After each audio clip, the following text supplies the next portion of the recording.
皆さんこんにちは。MAS と申します。私阪神に麻痺がある障害者の私のウイルモデル C2 の分解組み立てを行いたいとチャレンジすることにしました。しかし片手しか使えないので、どのようにすればよいのかいろいろ考えた結果、一つのアイデアが浮かびました。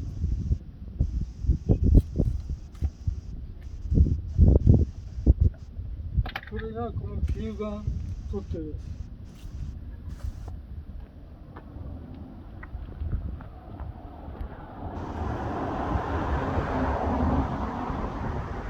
ウールの座面にあらかじめアクリル板に合わせる両面テープを貼り、吸盤が吸着できるように事前に準備しておきました。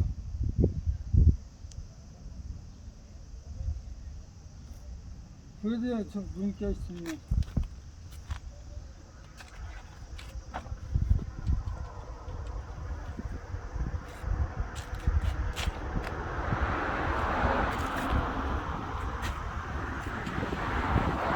バッテリーを外します。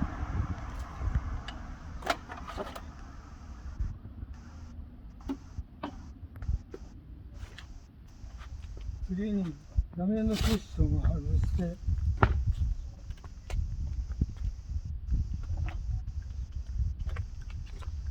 この吸盤取っ手を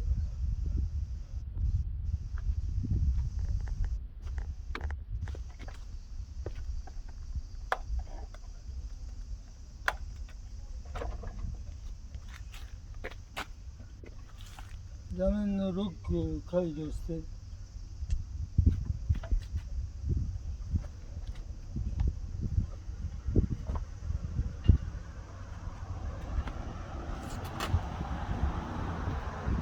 打ち上げます。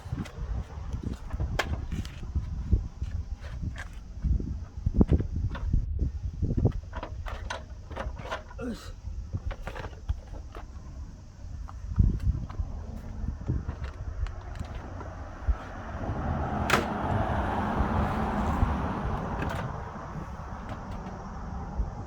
カゴを外して、